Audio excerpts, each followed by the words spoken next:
Welcome into a UEFA Euro special edition recap episode, sort of a branch out of the usual FUV FC crew. I'm joined by my lovely co-hosts James Birle and Nick Guzman.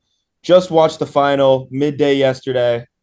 I was watching with friends. I had a great time. I don't know about you guys, but I think it was the result a lot of people expected. Obviously, Spain took a victory against England, but it definitely leads a lot of questions, and I think I'm really excited to get into that. How are you guys doing? I'm doing very well myself. I actually was at work in the office all day yesterday, so that's where I watched the match from my On a desk doing Sunday? work on Yeah, a wow. Sunday. Sports media doesn't rest. They don't. You work No. weekends. I mean, it wasn't my favorite, but it was still fun. I have a TV at my desk. It is a TV network, so I get to watch the games, and that was fine. But I didn't get to enjoy it with anybody else, and that was a little disappointing.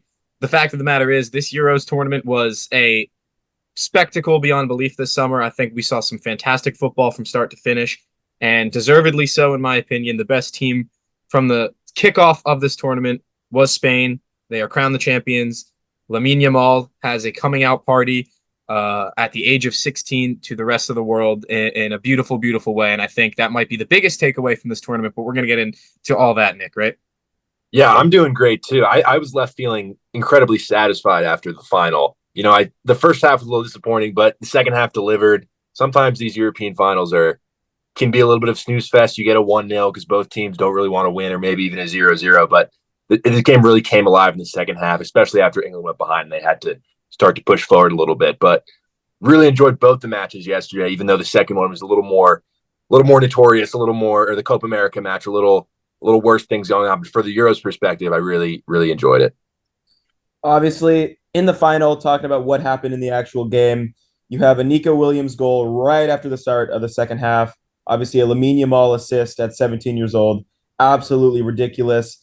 And then another youngster comes on for England in the form of Cole Palmer, scores a pretty good goal, if I do say so myself.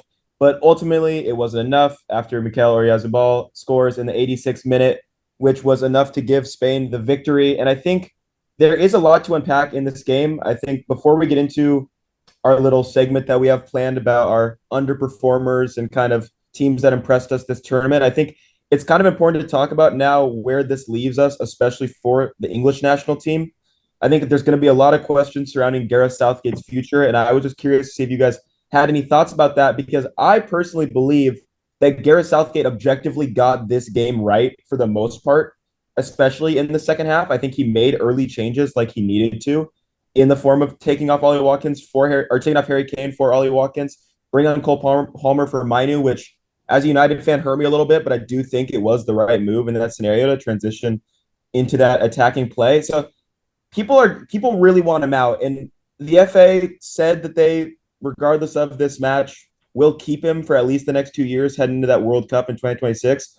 But it's one of those situations where I'm not quite sure. I don't know about you guys. James, I'll start with you because I think we've talked about this. It definitely interesting. My opinions on Harry Kane. I don't think he should have started, and I think I've been vindicated a little bit after this tournament in that sense. But do you think Gareth Southgate got this match right for the most part? Well, I think when you peel back the whole tournament, this match kind of looked similar to how the rest of the tournament went, except for the moment when they went down at the start of that second half. I thought in that moment, he looked really, really strong in the way that he approached substitutions. Bringing off Harry Kane as early as he did was, a big statement. And eventually, Cole Palmer scores a fantastic goal and they get back into it. But I saw an interesting tweet from, I'm not sure if you follow him, the expected goals philosophy, who broke down just about Yes. how every single goal that England scored. And it was very consistent that they were scoring spectacular, but also unlikely goals throughout the tournament, which is kind of an indication of the quality that they have individually, right? Cole Palmer scored 20 something goals in the Premier League this year and made a case for himself with that fantastic finish against Spain. But that was a difficult chance that he happened to take well. This England team struggled to make good chances throughout the tournament. And Harry Kane, for as good as he is, and as much as I would defend him again, like I did before to you, Griffin, he was underwhelming this tournament. Most of England's front line was underwhelming this tournament. with exceptions of Bukayo Saka stepping up in big moments and Jude Bellingham getting on the end of that one against Slovakia. So I do think there were some things that you have to like about England, and Southgate's record speaks for itself. 2 Euro finals, a World Cup semifinal, and a World Cup quarterfinal. He's the best manager England have ever had, most successful one since 1966. But this kind of follows a trend for England, where they, even in their best moments, you think the early to mid 2000s, when they had Paul Scholes, Frank Lampard, and Steven Gerrard, that team never punched above its weight. That team was never better than the sum of their parts, and that very much remains the truth about England. So while there's so much to criticize about Gareth Southgate, potentially hampering this team, being a hindrance to them in the attack, I think it's been long reported about his tentative style of play: go up a goal early and bunker down, or if you need a goal late, try to throw on forwards, then try to bring on attacking pieces then, and change the game, which is what they had to do when they were down 1-0 to Spain, and it looked good.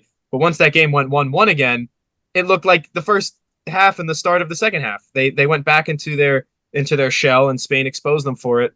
And how about that cross from Marc Cucurella as well? Just a fantastic ball, and it exposed England.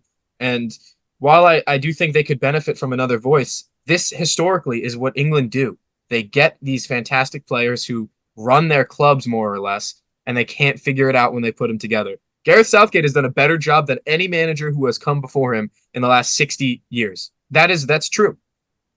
But I still think there's another level that they haven't hit, and maybe they have to find another manager to do that. I don't think that's an unpopular take at this point. Gareth Southgate's time was rumored to be up after this Euros, but I mean, they had an easy enough path to get to the final. They did that. They played a team that had been playing better than them in the final. So it's not that disappointing of a result when you bring in the context. But on paper, this England team needs to be better than they are. You have to find a new manager, in my opinion.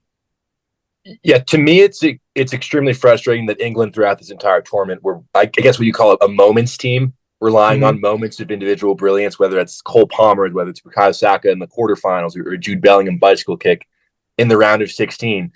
It seemed like it was always these flashes of individual brilliance that were saving England, when things seemed down. And that's all well and good, but when you consider all the talent that they have, you think they'd be able to create something that's better than the sum of their parts, as opposed to a team that is relying on, a beautiful Cole Palmer strike from outside the box to get them level. I think Gareth Southgate has done much better than a lot of England fans will give him credit for. Like you're mentioning, James, just looking at the record and getting a back-to-back European finals. But when it comes to taking a next step, and there's 100% a next step for this national team to take when you consider all the talent they have at their disposal, they need to start playing like a team. I think when you look at what Spain did to them and how, free-flowing they looked at moments, and just it seemed like everybody was exactly on the same page all throughout that tournament, and Spain were the right winners for this competition. For England, it seems like the instructions, they might be clear, but the instructions are to be, safe and defensive and pragmatic until the absolute last moment when you need to attack, when you're in danger of going out of the tournament. And I think there's a way that England could play a style of soccer similar to that of Spain, or just a national team that really has a level of cohesion. And I think Gareth Southgate deserves credit for what he's done with this England team. But I think when you look at when they tied that game up against Spain, there was maybe a 2 or 3 minute period where the England players were pumping up the crowd, and it seemed like England were really, really into it. And then Kyle Walker gets a throw in on the far side and throws it all the way back to John Stones, who goes back to Pickford, who kicks it out for a goal kick. And then immediately England are back in their shell. Just sort of negative moments like that, where it seems like they're almost scared when it's not absolutely necessary for them to score. It seems like they're almost scared to seize the moment and really keep pushing. And I think that comes from Gareth Southgate and comes from what he's telling his players to do. I think there were several individual errors defensively. Kyle Walker, I thought, had a pretty terrible final. That isn't necessarily Gareth Southgate's fault. I mean, yes, he picked Kyle Walker, but I think there were some individual mistakes that came out in that final. I think in the final 3 years ago, Gareth Southgate was much more to blame, because that was they went up after 2 minutes and turtled for the rest of the game against an Italy team that, in my opinion, is probably weaker than this Spain team that we saw this year. And to me, that was more of indicative of Gareth Southgate, messing up how we approach that game tactically. I think Spain were a better team this year, so there's less. You can have less gripes with Southgate, but to me, there's just an obvious level that this England team should be able to hit when you consider the names that they have on that team sheet. And yes, they made it to a final. They lost by 1 goal. They were inches away from finally bringing it home. But I think it's frustrating that it's clear that there's another gear that this team should be able to get to. And I think a new man in charge would probably do that. I think I agree. I think, as you mentioned, they relied too much on individual brilliance, and they met a team in Spain that was cohesive, but also did have individual brilliance. And I think that was their ultimate undoing. Speaking of individual brilliance, Rodri, given player of the tournament, obviously went out at halftime with an injury. I think some of us might agree that Lamine Yamal is a little hard done to not be selected for that award. Obviously, a goal and 4 assists is good numbers, but I don't know about you guys. I'm not too opposed to giving it to Rodri. I'd even say Fabian Ruiz deserves at least a little bit of a shout. He was spectacular all tournament long. And Dani Olmo too, no? Yeah. Dani Olmo was spectacular.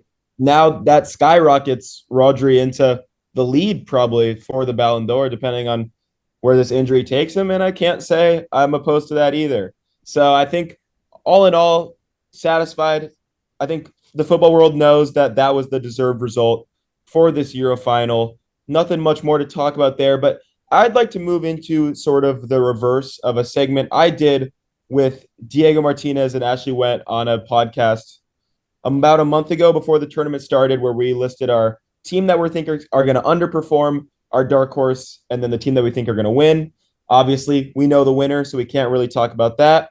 But I would like to hear your guys' thoughts on teams. One team that you thought really let you down. One team that you were like, they should have done a whole lot better than they did. And then on the flip side of that, a team that you were subtly impressed by. I think it's always good to start with the negative end. I'll have James, you go first, then we can round it off with me, see if any of us have the same opinion. But James, what's a team that you're like, man, they really should have done better? Well, I don't think there's a team that you look at this list and are like overly shocked by how poorly or how greatly they performed. I think this Euros, with the exception of a couple teams that snuck in through third place, like Slovenia, Georgia, Slovakia getting into the second round, although some of those teams were second place, admittedly, there weren't so many major surprises. I think Belgium, being as lackluster as they were, maybe not as surprising as it could have been if it had happened at like the last World Cup, for example, which again, they weren't very good at the last World Cup. The fact that they were made it look so difficult to score a goal, really for me was eye-opening, and it shows that they have to start going in a different direction as a national team. Kevin De Bruyne is not going to be at Man City forever, and he's certainly not going to be a Belgian Red Devil leading that national team forever. So with the exception of Jeremy Doku on the wing, they really had very few positives to take away from that tournament. So I guess Belgium probably the most obvious choice at that point, but for me, like I wasn't too surprised by it. I had a feeling that they weren't going to be very good, despite getting a very favorable group in Group E with Romania, Slovakia, and the Ukraine. Yeah, for me, I was thinking maybe Belgium, but I think I'm going to go with a team that maybe they made it a little bit further than they did. Portugal got to the quarterfinals, but I was incredibly displeased by the way that this Portuguese team played. And you have to mention Cristiano Ronaldo playing every minute of every game, despite not really almost having a negative effect on this Portuguese team. It seemed like they were consistently trying to feed him the ball, and he's just not at the level that he was. He's one of the greatest players of all time, one of my favorite players ever. But the way this Portuguese team, with all the talent that they have, you would think that they would be scoring more goals and be a little more free-flowing and just have a better end product here under Roberto Martinez. But I think the fact that it was a goalless draw in the round of 16 against Slovenia, they squeaked by on penalties, and they can't score against France either, and they lose on penalties. I think when you consider all the attacking talent at their disposal, and this is such a talented group of Portuguese players, for them to, yes, losing the quarterfinals isn't it's not like they crashed out in the group stage, but I think a lot of people expected more positive soccer from Portugal and just more goals and more. It seemed like they were missing so many chances, even in the group stage as well. And I think for me, Portugal are the team that disappointed me the most. I couldn't agree more with you. I mentioned the episode where we did our predictions for the Euros. I had Portugal as the team that I thought, quite honestly, it was their tournament to lose. I thought they should have won. I thought far and away, besides maybe France, they're the most talented team on paper in this Euros. But quite frankly, Roberto Martinez isn't good enough to be this team's coach.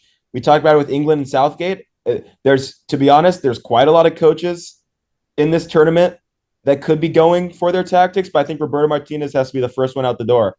Failed with Belgium's golden generation, and now he's failing with what honestly, for the most part, is another Portugal golden generation. When you look at the talent this team has, it's being utterly wasted, and I think a lot of that has to do with the system that they're playing.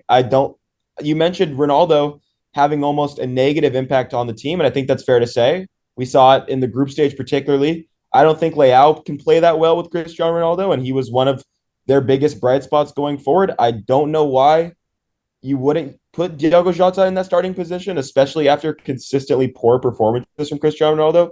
Because I watched this Portugal team in the lead up to this competition, and Jota was getting a lot more minutes and a lot more game time than he did in this tournament, and he was playing really, really well.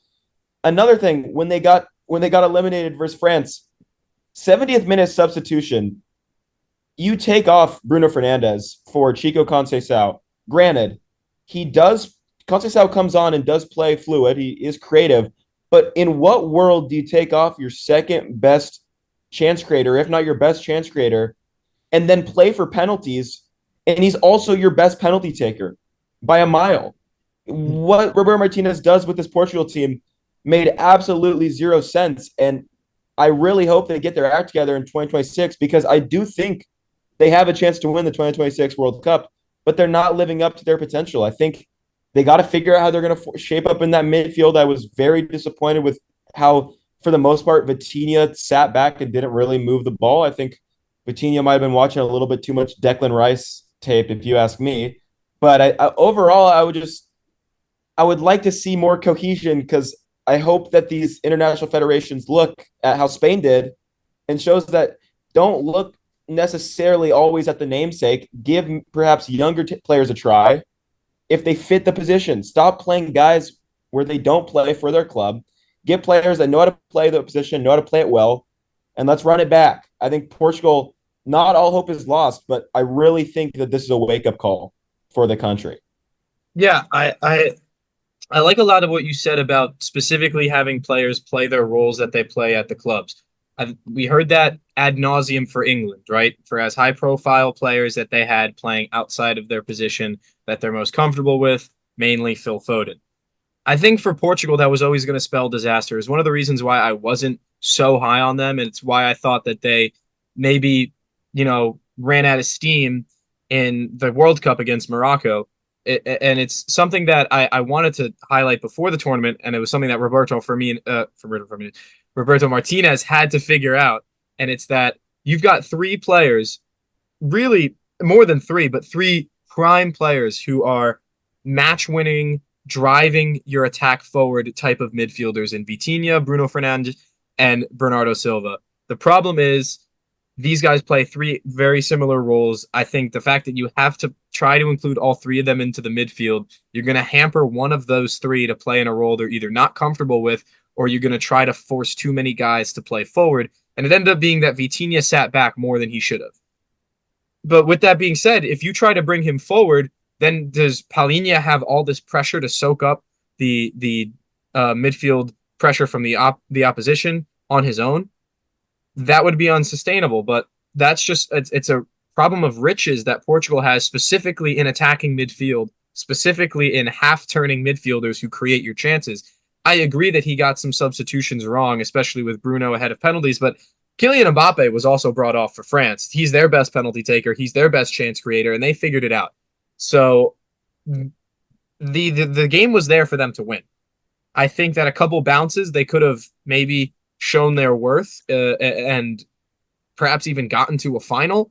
But I think they went about as far as they should have, knowing their level, and they never at any point supremely impressed me the way that Spain did or the way that France defended, because I know people criticize France for not scoring goals, but they were absolutely lights out in defense and still impressed me despite not having their best guns firing on all cylinders, a la Kylian Mbappe, not scoring enough goals. So for me, this Portugal team, I'm not sure they're going to figure it out for 2026. I really don't. I think that they'd have to figure out that midfield first and foremost. And as good as Pepe still is at the ripe age of 41, I don't know if they can keep penciling him in next to Ruben Dias at center back. They're going to have to figure out something else there as well. So a lot of things for them to figure out.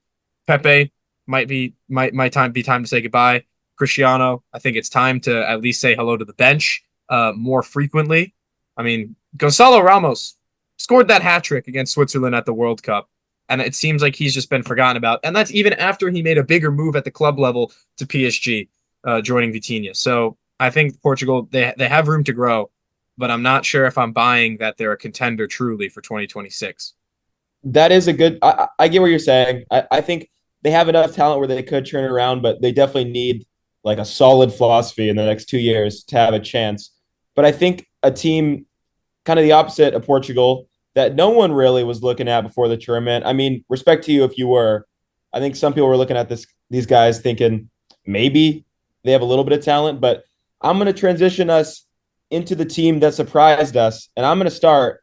And I think you got to give Ralf Rangnick his credit. I'm going to go with Austria. When you look at the group they were in, Group D, Austria, France, Netherlands, Poland, no one is looking at that group and saying Austria is topping it.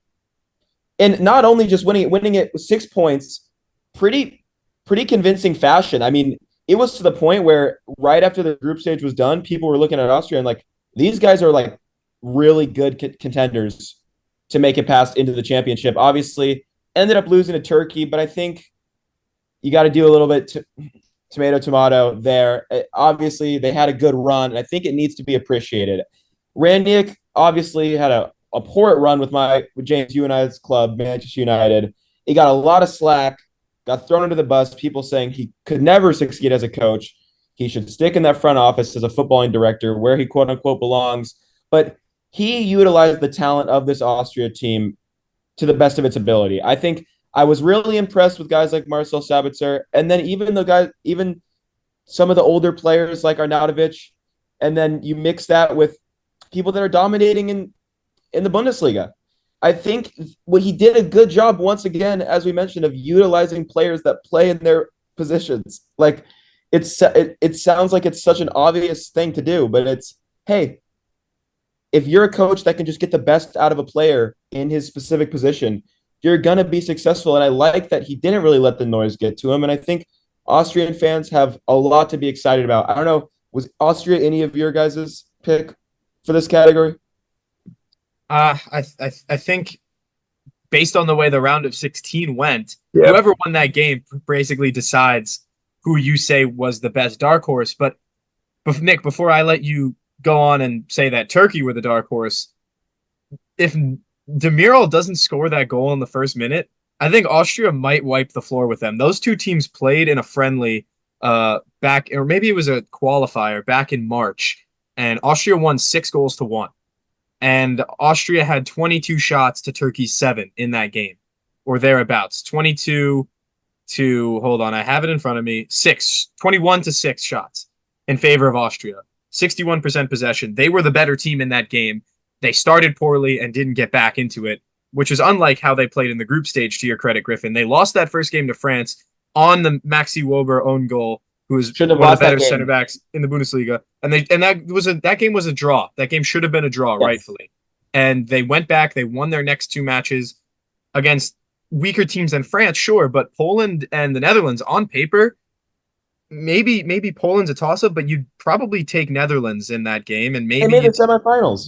Yeah, Netherlands made the semifinal, and Austria. I mean, if they didn't start that game against Turkey down 1-0, I think not only do you have to imagine they get by the Turks, but I'd like their odds against the Netherlands again. Yeah. So that made for a really interesting round of 16 tie. I think yes, they have a lot to look forward to in the future, but there's not a lot of incredible youth in this Austria team, which makes me think that moving forward, should they qualify for the 2026 World Cup, they'll have the confidence to go on and perform well. But I think this might have been their biggest chance to go deep in a major tournament, and they're gonna really rue that round of 16 tie against Turkey in years to come. I unfortunately that's what I think. But I think Nick, at their yeah, ceiling, like, they could have been like the Euro 2016 Wales yeah, almost. Make the absolutely, semifinal absolutely. and then lose to the favorites. I think that's what they was their ceiling. I think even Ranić brings on Gregorish in that round of 16. He scores. It's always a good indicator when you bring on a substitute as a coach and he scores. Not much really he could do there, as you mentioned. The first minute goal is always gonna hinder you. But Nick, you're gonna get into the team that scored the first minute goal against Austria Turkey. Take it away. Yeah, I think you have to still give credit to Turkey because you can say if they didn't score the first minute goal, but they did score the first minute goal. And I Yeah, think Turkey yeah, did an excellent job in this tournament of playing to their strengths, which was set pieces.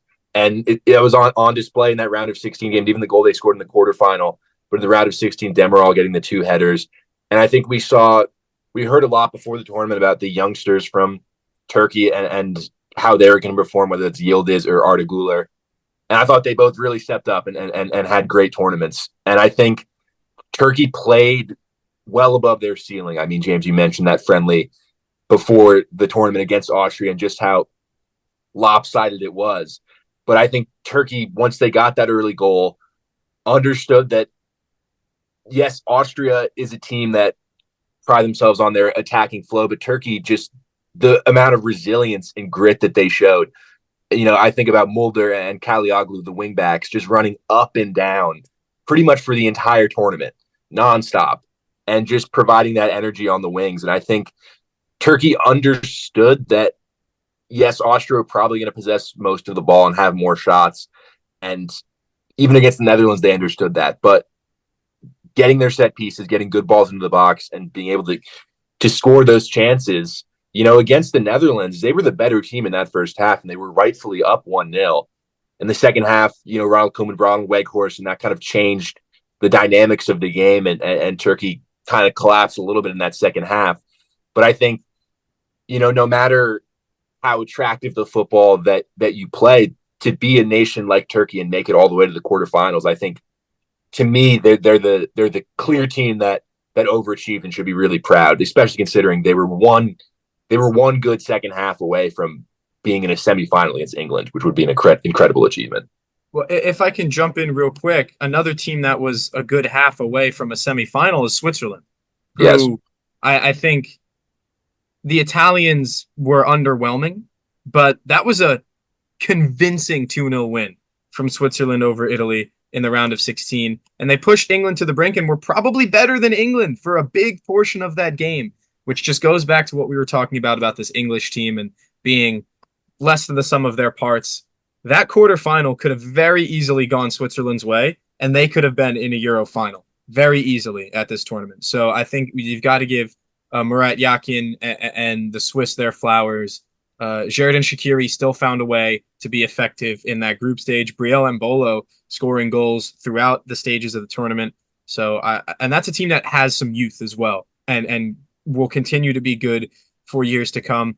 I think they're just a Euros team too. They got embarrassed by Portugal at the World Cup. I think if they had played Portugal at this Euros, they probably would have been my pick to win that match. And this is the second, I think, quarterfinal appearance in a row for them at the European Championships.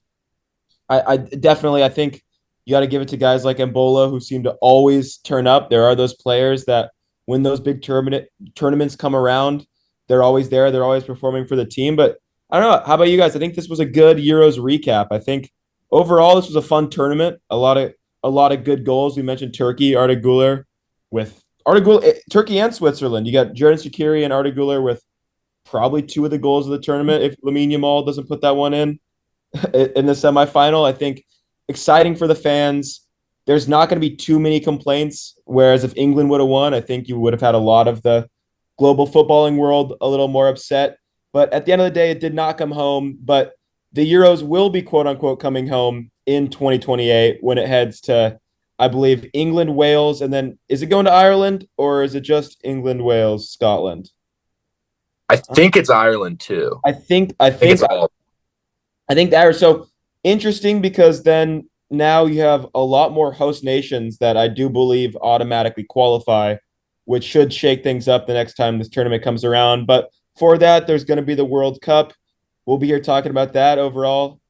Glad you guys be with us talking about some great Euro tournament play. I've been joined by my co-hosts Nick Guzman, James Birle. This Euro recap is a production of WFUV Sports.